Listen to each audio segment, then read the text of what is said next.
Salam Bapak Ibu dan Saudara terkasih di dalam nama Tuhan Yesus.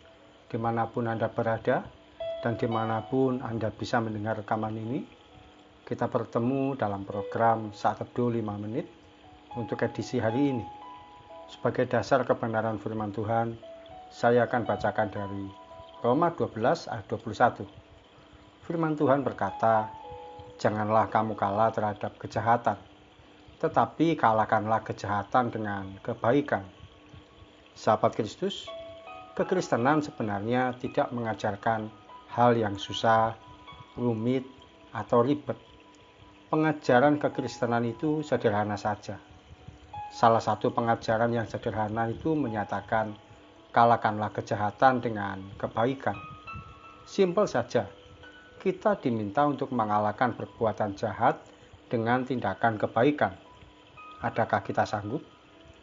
Firman Tuhan banyak memberikan gambaran mengenai pribadi-pribadi yang mengalahkan perbuatan jahat yang dialami dengan tindakan kebaikan.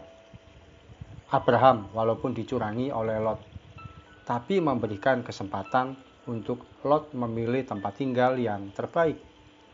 Yusuf meskipun dijual oleh saudaranya, namun masih mau memelihara hidup mereka. Daud sekalipun dibenci oleh Saul, tetapi tidak mau membunuhnya saat ada kesempatan di depan matanya. Sahabat Kristus, untuk berbuat baik di saat kita mengalami kejahatan, diperlukan keputusan yang matang. Hanya orang yang dewasa rohani dan bijak berpikir saja yang mampu mengambil tindakan yang tepat. Orang yang belum dewasa rohani akan berpikir apa yang bisa dilakukan untuk membalas kejahatan yang diterimanya. Namun seorang yang takut akan Tuhan dan bertumbuh dalam iman akan mempertimbangkan tindakan baik apa yang bisa saya lakukan untuk menutupi kejahatan yang dilakukan pada saya. Firman Tuhan tidak mengajarkan untuk kita kalah dengan kejahatan. Kita tidak diajarkan untuk terus-menerus menderita, pasrah, dan pasif ketika mengalami kejahatan.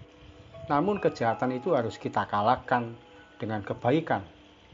Saat kita diperlakukan yang tidak semestinya, kita pun seharusnya juga berpikir untuk apapun dan bagaimanapun caranya, kita bertindak baik untuk menutupi kejahatan yang diarahkan pada kita.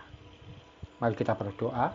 Terima kasih Tuhan Yesus, firman-Mu mengajarkan kepada kami untuk kami mengalahkan kejahatan yang ditujukan pada kami dengan perbuatan baik. Apapun bagaimanapun kejahatan itu bentuknya, kiranya kami boleh kuat ya Tuhan untuk tidak membalas dengan kejahatan pula, tapi kami membalasnya dengan kebaikan apapun bentuknya. Sekalipun itu mengorbankan materi, mengorbankan tenaga, bahkan mengorbankan perasaan kami. Kami mau belajar ya Tuhan untuk berbuat baik sekalipun pada orang berbuat jahat kepada kami, tanpa kami berniat membalas sedikit pun. Karena perbuatan membalas itu bukan bagian kami.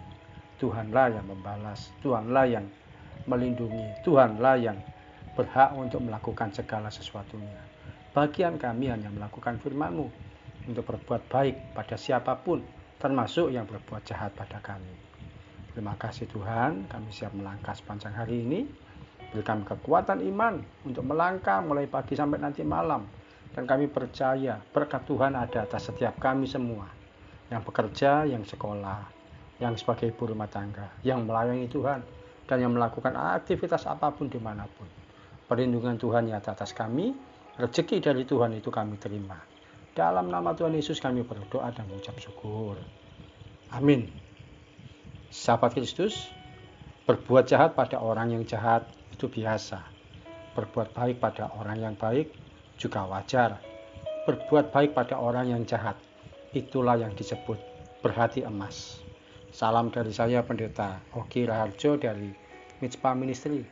Tetap setia sampai garis akhir. Tuhan Yesus memberkati.